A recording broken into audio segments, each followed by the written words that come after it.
Olá, sou eu, professora Rebeca Guimarães, de novo, para darmos continuidade à resolução de questões de geografia. Agora, vamos para a questão de número 19, questão essa sobre domínios morfoclimáticos brasileiros. Vamos colocar na tela, assinale a alternativa que indica corretamente a localização e uma característica predominante dos domínios morfoclimáticos do Cerrado, da Caatinga e dos mares de morros. Então, claro que o número 1 é o Cerrado, no centro-oeste brasileiro. O número 2 é, então, a Caatinga, que é tão característico do nordeste brasileiro. E o número 3 é, então, o domínio de mares de morros. Então, a gente tem aqui embaixo, no sul do Brasil, as araucárias. Aqui, no sul do Brasil também, no extremo sul, aqui no Rio Grande do Sul, né, no oeste aqui do Rio Grande do Sul, nós temos os campos, que também podem ser chamados de pampas. E os pampas também podem receber um terceiro nome, que seria, então, pradarias. Calma aí que eu escrevi errado. Vamos marcar de novo aqui, pradarias, ok? Então, são os três nomes que a gente pode chamar: pampas, campos ou pradarias. Temos, então, a floresta de araucárias, mares de morro, Cerrado, Caatinga e o domínio da Amazônia. Beleza? Então tá. Então vamos ler a letra A. Corresponde ao Cerrado com clima subtropical. Já tá errado. Como que pode o Cerrado, que está no centro-oeste brasileiro, ter um clima subtropical, se o clima subtropical é característico da região sul do Brasil? Porque é a região sul do Brasil que está abaixo do Trópico de Capricórnio, ok? Aí diz 2, Caatinga com rios perenes. Não, a maioria dos rios da Caatinga são intermitentes. Então, qual é o antônimo de perene? Perene é aquele rio que é cheio o ano todo, ele é navegável o ano todo, ele tem correnteza, ele tem vazão.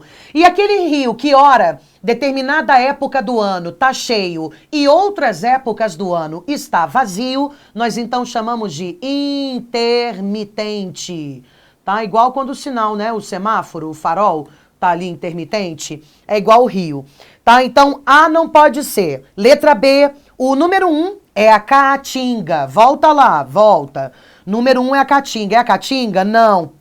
Então já tá errado. Número 1 é o Cerrado, não é a Caatinga. Concordo que a Caatinga tem clima semiárido. Número 2, mares de morro. Número 2, Caatinga, né? Mares de morro com Mata Atlântica, tudo bem. Realmente, nos mares de morros, a gente tem o domínio da Mata Atlântica, mas está errado, porque o número 2 é a Caatinga. 3, Cerrado, também está errado, porque o 3 é o mares de morro, com vegetação do tipo savana. Então, tá tudo errado. C, número 1, Caatinga, com clima tropical de altitude, e aí já está errado, porque o clima é semiárido, né? 2, mares de morro com rios intermitentes. Não, a maioria dos rios do mares de morro é perene. E Cerrado com mata de araucária. Não, Cerrado tem uma savana chamada, né, de Cerrado, com a presença ali também do Planalto Central. Então, o Cerrado com mata de araucária não procede.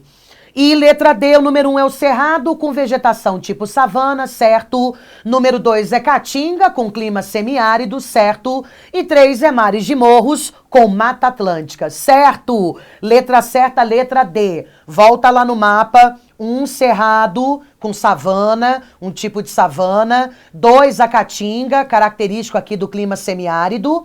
E 3, mares de morro com presença da Mata Atlântica. Vamos lá para a questão 20 agora. O mapa reúne a classificação da paisagem natural brasileira proposta pelo geógrafo Aziz Absaber, que utilizou como eixo de sua análise a relativa homogeneidade no conjunto do quadro natural, formado pelo relevo, clima, vegetação e hidrografia sobre as áreas contínuas do país. Então, o que são os domínios morfoclimáticos? Relevo, clima, vegetação e hidrografia, ok? E aí o Brasil é dividido em 5 regiões. Região Norte, sobretudo Amazônia. Região Centro-Oeste, predominância do Cerrado. Região Nordeste, presença massiva da Caatinga. Região Sudeste, mares de morro com Mata Atlântica. E região Sul, predomínio da Mata das Araucárias com clima subtropical. Com base na interpretação do mapa, assinale então a alternativa incorreta. Vamos tentar achar que está errada. Letra A. O domínio identificado pelo número 1, volta lá, número 1, Amazônia, está localizado predominantemente em áreas de terras baixas, certo? Predominantemente, não é apenas, né? Mas a Amazônia, ela é composta em grande parte por terras baixas, até mesmo por ser uma grande planície. E aí, em sua borda, existem planaltos. Ela abriga uma extensa planície, ok? Além de depressões e planaltos em suas bordas. Perfeito! Apresenta solo com baixa fertilidade, perfeito, e contém a maior bacia hidrográfica do mundo. Nossa, uau! Não pode ser a letra A. Nós estamos em busca da incorreta e todas as informações apresentadas na letra A estão absolutamente corretas. Vamos para a letra B. A letra B diz que o domínio identificado pelo número 5, volta lá no mapa número 5, região sul.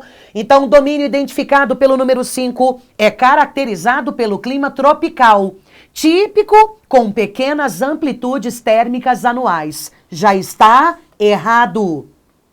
É a letra B a errada. O domínio identificado pelo número 5 tem um clima subtropical. Subtropical, abaixo do trópico de Capricórnio. Apresenta extensas planícies férteis, recobertas por uma vegetação herbácea, normalmente utilizada para o cultivo do trigo e bastante apropriada à criação de gado. Ok, tem informações aqui corretas, mas o clima realmente não permite marcar, né, as informações aqui todas corretas, então a incorreta é a letra B.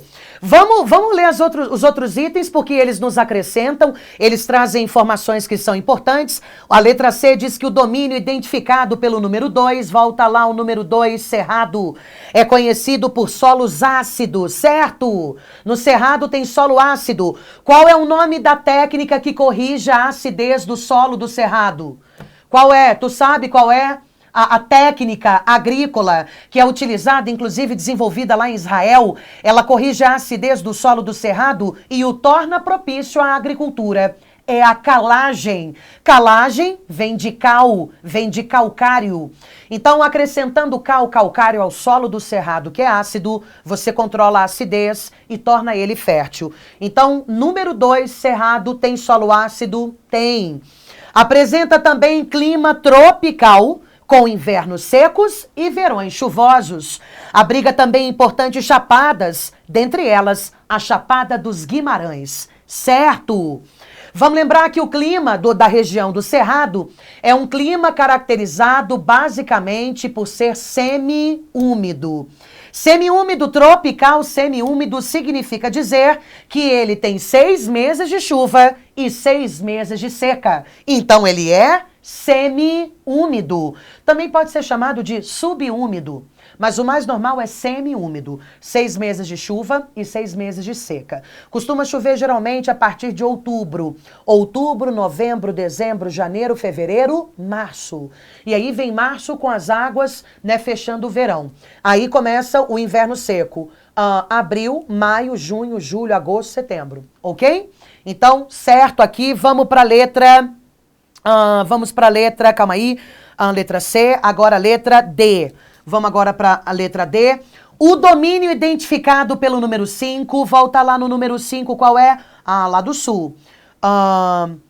Calma aí que ele repetiu de novo. Agora sim, a letra D. O domínio identificado pelo número 3, volta lá no 3, Nordeste brasileiro.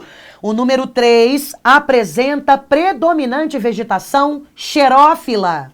O que é uma xerófila? Xerófila é uma planta adaptada a regiões sem água. Xerófila é uma planta, é um vegetal que se dá bem em regiões que não tenham umidade. Regiões que tenham aí até problemas hídricos. Será que lá no Nordeste o mandacaru e o xique-xique são ou não são exemplos de xerófilas? Claro que são. Os cactos certamente são os principais ou o principal exemplo de uma xerófila. O número 3, que é a caatinga, é predominantemente... apresenta uma vegetação predominantemente de xerófilas, bem adaptada ao clima semiárido, com arbustos caducifólios e espinhos em meio a cactáceas, como por exemplo o xique-xique e o mandacaru, certo? E letra E, o domínio identificado pelo número 4, volta, qual o número 4?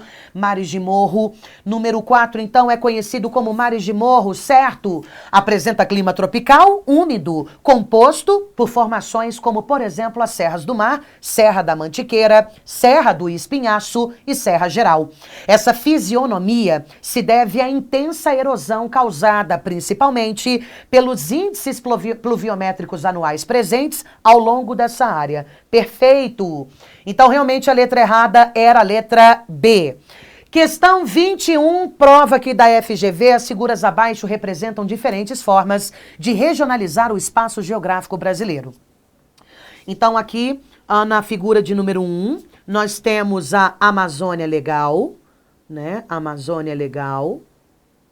Nós temos a região Nordeste e nós temos uma outra região chamada Centro-Sul.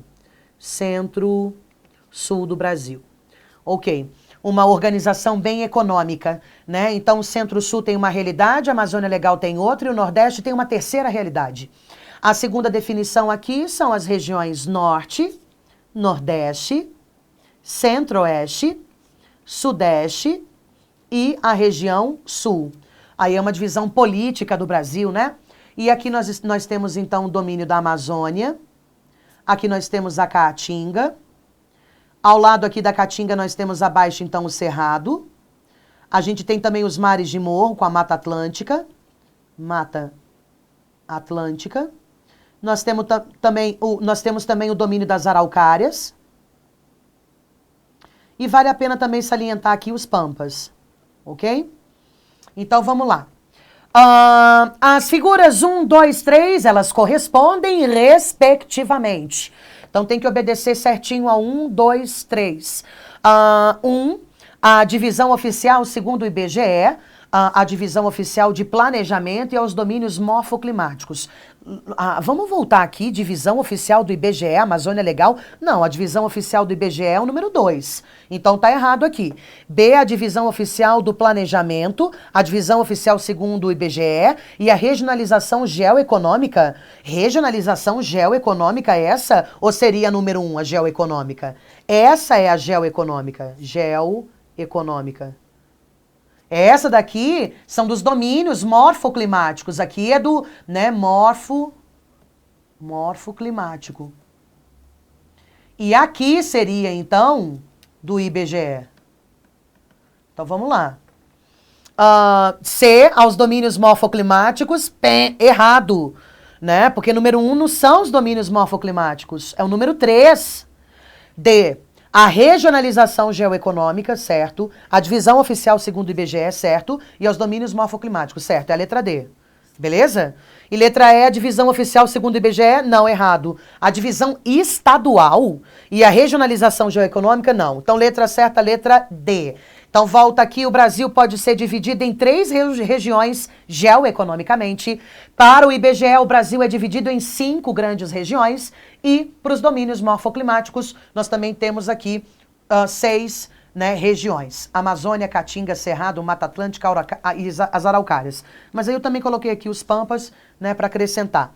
Beleza, vamos agora para a questão de número 22. O mapa abaixo apresenta a classificação dos biomas brasileiros, segundo o IBGE no ano de 2004.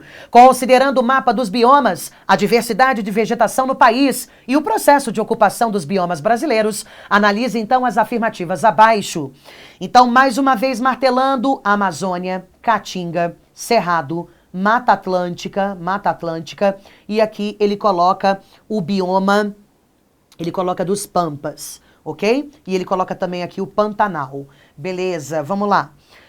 Número 1, afirmativa número 1, a maior parte do estado do Paraná encontra-se no bioma da Mata Atlântica, apesar de possuir algumas áreas de campos. Os tipos de florestas encontrados no Paraná são a ombrófila densa, ombrófila mista e estacional semidecidual. Então, ombrófila vem de chuva.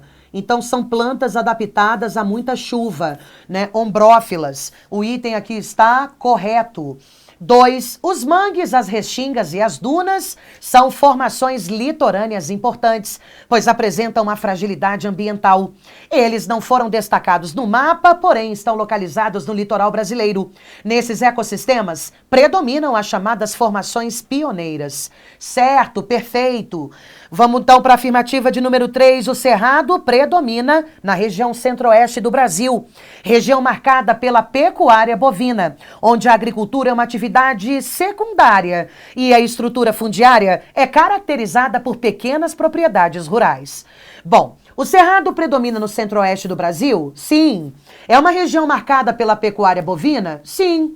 Onde a agricultura é uma atividade secundária? Não. A agricultura é uma atividade também primária.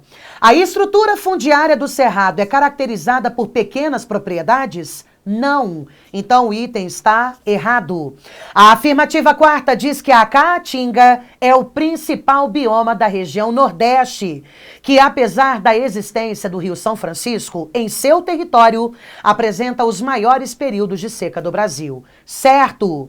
5º, por estar em uma região onde as chuvas são bem distribuídas, os pampas gaúchos não apresentam problemas relacionados a processos de erosão e arenização dos solos. Errado, os pampas já apresentam processos de erosão, inclusive bastante avançado. Como é que ficou mesmo a nossa ordem aqui?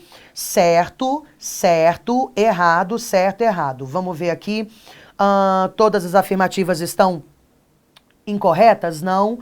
Quais que estão certas, então? Vamos achar aqui a 1, a 2 e a 4. 1, 2 e 4. Não tem alternativa. Ah, ele quer as incorretas. Me perdoe. Eu estava em busca das corretas, ele quer as incorretas. Então, volta.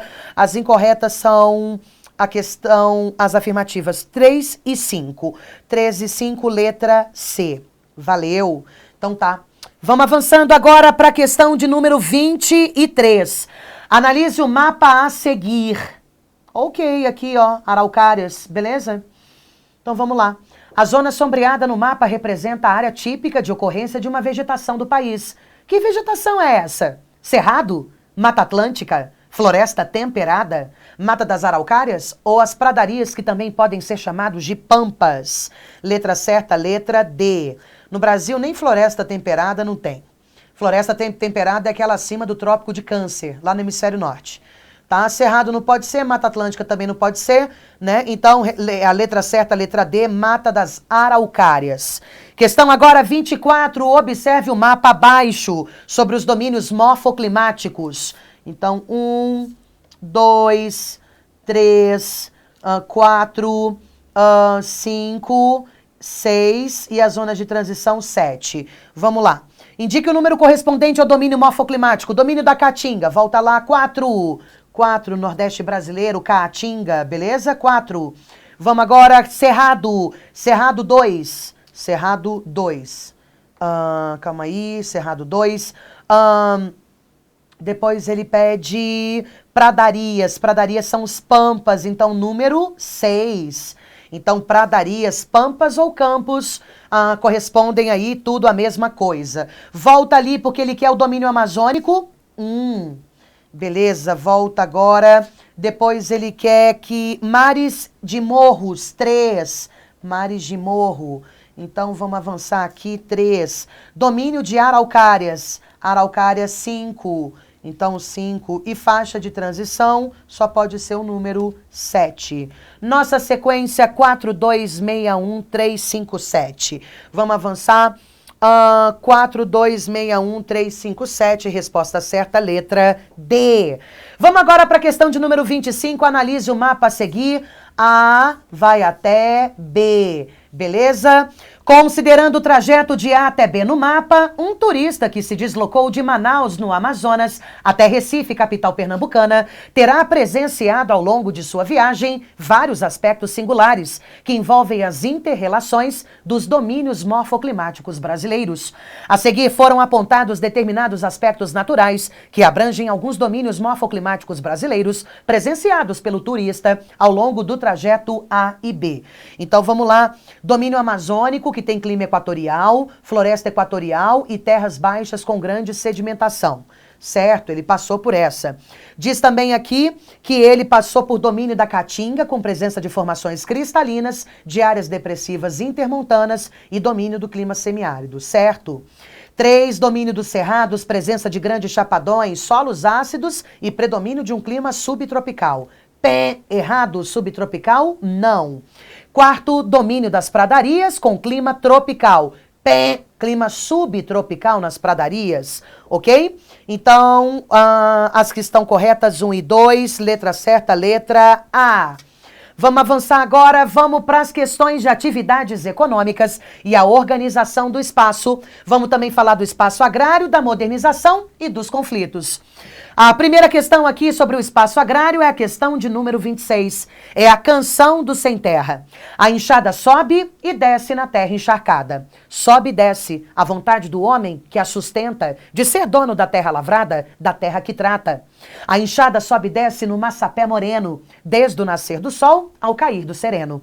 A enxada cortando e a terra cavando, vai no homem plantando a noção de injustiça, que faz dele um escravo. E a noção da injustiça lhe traz uma outra noção, que a ele pertence o tesouro maior, a força do braço, a vontade do bravo, os caminhos da terra. Então vai percebendo e daí entendendo uma nova noção que os caminhos da terra conduzem eles à libertação. Extraído então do livro Crônicas do Milênio, de Olival Honor de Brito. No texto acima, verificam-se tanto um alerta quanto a necessidade de uma reforma agrária, quanto também um fato evidenciado nos últimos anos, que é o da necessidade dos trabalhadores se organizarem para conquistar os seus objetivos. As alternativas abaixo expressam corretamente os processos que envolvem as relações de trabalho e de produção no campo brasileiro, exceto, ele quer a errada. A. O processo de modernização na agropecuária brasileira somente foi possível a partir da promulgação da Lei de Terras, no ano de 1850, onde a mesma permitia uma lenta, mas efetiva reforma agrária ao longo dos anos. Errado. Se ele queria realmente a errada, nós já achamos. Vamos colocar uma coisa aqui que é bom esclarecer? Então, traz para mim, André. O negócio é o seguinte, a lei de terras tá corretíssimo, ela realmente é de 1850. Mas a Lei de Terras, ela não veio para trazer modernização para o campo, não. A Lei de Terras veio para estabelecer regras e leis que orientariam a posse de terra, principalmente rural. Havia, no ano de 1850, a edição também da Lei Eusébio de Queiroz, que dizia, né, que era proibido o tráfico negreiro. Então, agora, com uma figura, uma postura nova do negro perante a sociedade brasileira, temeu-se que o negro pudesse, então, praticar o uso capião, que o negro, então, pudesse agora invadir terras e depois, na frente, cobrar a propriedade, a real posse daquela terra.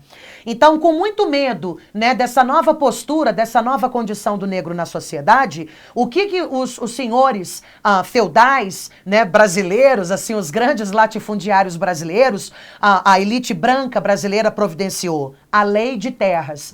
O item diz que a Lei de Terras veio para modernizar a agricultura brasileira. O item está errado. Vamos então agora ler o item B, porque certamente ele está correto e também vai trazer informações importantes. Na tela, o item B. Estudos da Pastoral da Terra denunciam que o aumento dos conflitos no campo vem crescendo de forma vertiginosa e que os mesmos são decorrentes, por um lado, da ação histórica arbitrária e opressiva do Estado brasileiro e, de outro lado, de uma ofensiva dos trabalhadores rurais sem terra na ocupação dos latifúndios. Certo? Pastoral da Terra aqui criticando tanto o Estado como também a postura do movimento social do sem sem terra.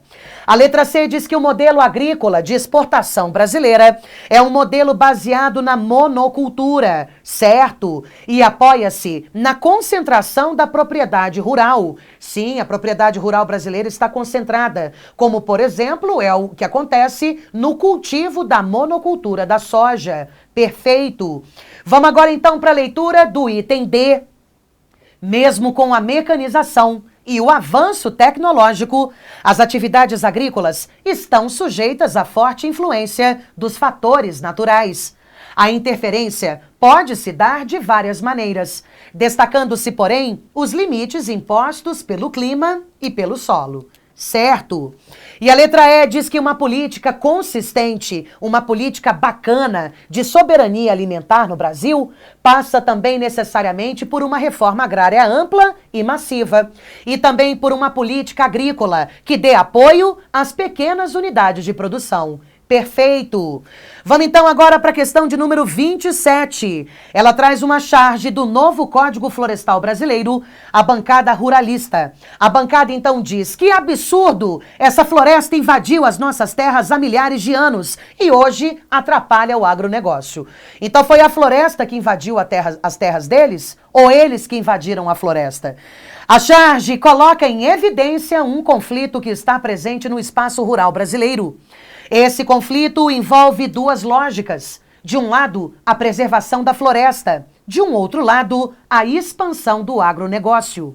No Brasil, o desenvolvimento do agronegócio... O desenvolvimento do agronegócio no Brasil requer grandes extensões de terra para o cultivo de monoculturas, certo? Degradando áreas de floresta nativa. Perfeito, essa aqui já está certa. Letra B, o desenvolvimento do agronegócio no Brasil baseia-se no uso intensivo do solo. Errado. A gente usa extensivamente e não intensivo. Intensivo é quando tem tecnologia, é quando é mais confinado, quando acontece geralmente em estufas, em galpões. Na verdade, a gente destina grandes áreas, então é extensiva. Para a prática de policultura, não, o Brasil é mestre na monocultura, provocando desmatamento em reservas florestais. Então, tá errado.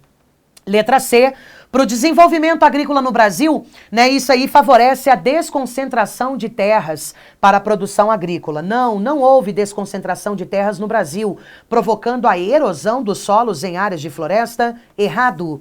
Letra D, o desenvolvimento agrícola do Brasil fundamenta-se na diversificação do uso do solo para fins agrícolas, degradando o ecossistema florestal. Diversificação? Não. Nós nos caracterizamos pela monocultura. E a principal monocultura do Brasil é a monocultura da soja, presente sobretudo no Mato Grosso, no Rio Grande do Sul e no Paraná. E uma nova fronteira agora que foi aberta no Brasil é a Matopiba. Matopiba é Maranhão, Tocantins, Piauí e a Bahia, ok? Questão 28, temos uma foto dos bovinos confinados num galpão, se alimentando de ração. A pecuária é desenvolvida com gado confinado, utilizando ração, cuidados sanitários constantes, visando a precocidade do crescimento e do abate, ou visando o aumento da produção de leite, é conhecida como criação intensiva? Sim. Plim, é essa. Letra B, extensiva, não, porque o gado não está sendo criado solto. Semi-intensiva é que é confinado e às vezes você solta o gado. Não. Semi-extensiva é que ele é solto e às vezes você confina. Não. E também não natural, letra certa, letra A. Vamos agora para a questão de número 29. Questão de número 29 traz a evolução das balanças comerciais e do agronegócio e também total brasileira. Então, aqui que está de cinza é a balança comercial total brasileira e o que está mais aqui de escuro, né, um cinza mais escuro, um grafite, é que representa a balança comercial do agronegócio. Olha aqui, o agronegócio, né, não estava tão bem, se equiparou quase, desceu, né, manteve, subiu um pouco, opa, subiu pra caramba, 95, ó, o agronegócio comandando, ele vem, década de 90 só dá ele, entra também no ano 2000 e ninguém segura mais o agronegócio e ele tá, ó, caiu um pouquinho em 2009, estouro da bolha imobiliária, mas recuperou aqui 2011 e tal, 2012, beleza? Então, esse mais escuro grafite é o agronegócio.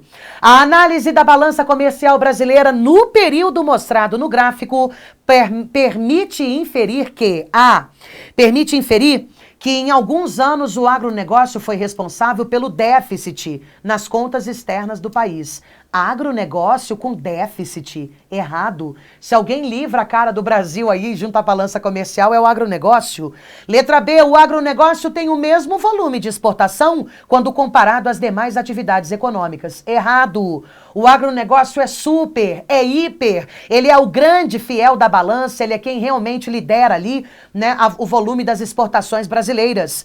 Letra C, o agronegócio só ganhou importância para as exportações na última década. Na última década, nos últimos 10 anos, errado. O agronegócio comanda o Brasil desde que ele foi descoberto, né? Então, a gente, claro que no primeiro momento teve a questão da madeira e depois dos minérios em Minas, mas depois a gente teve com muita força a vinda da cana. Depois da cana, no solo massapê, veio o café no solo roxo, na terra vermelha. E aí depois a gente teve, do café, a gente pulou aí para outros produtos, como por exemplo a soja, que hoje reina absoluto no campo brasileiro. Então, né, falar aí que o agronegócio ganhou importância na última década foi forçação de barra. Vamos agora ler a letra D. Ela afirma que o período mais negativo para o agronegócio está relacionado às fases de crise internacional, né? Então, negativo nas crises internacionais? Não. Se a gente voltar, inclusive, aqui, ó, no nosso gráfico, né, você tem aqui 2008, 2009, estouro da balança comercial, ó o agronegócio comandando. Então, não teve, né, mau desempenho do agronegócio em relação às crises internacionais, não. E letra E, o agronegócio é responsável pelo maior volume de exportações do Brasil. É claro que é a letra E. Vamos fazer aqui, então, a última questão desse nosso bloco. Vamos para a questão de número 30. Ela traz a evolução da área plantada de cultivos agrícolas selecionados no Brasil entre o período de 2003 a 2010. E é claro que quem reina é a soja. Depois da soja, também uma grande produção de cana-de-açúcar, seguida, então, de feijão. A gente tem também arroz, trigo e mandioca, ok? Então, vamos lá. A evolução em 2003 como era, em 2010 como ficou. O Brasil é um dos maiores produtores mundiais de alimento, mas sua produção atende a alguns imperativos do mercado, o que determina a priorização de algumas culturas. De acordo com o gráfico e em relação à área plantada no período abrangido, as culturas comerciais sofreram forte redução. Errado, pelo contrário, né? Olha só, a comercial, por exemplo, é a soja, olha como ela evoluiu. Né? B, a agricultura familiar aumentou sua participação na produção. Errado, né? A agricultura familiar tem super dificuldade aí, grandes dificuldades de progredir, ela não aumentou sua participação na produção. C, houve maior incremento das culturas de exportação. Certo, houve um aumento na cultura de exportação, letra C. D, houve forte incremento das culturas alimentares locais. Locais? Não, as voltadas para exportação. E letra E, houve redução na participação dos latifúndios. Houve incremento dos latifúndios no Brasil. Errado, letra certa, letra C. Vou ficar por aqui por enquanto, tô com sede, vou ali tomar uma água rapidinho, mas eu tô voltando, você sabe, com outras questões e outros assuntos previstos no nosso edital. Só um minutinho e eu tô de volta.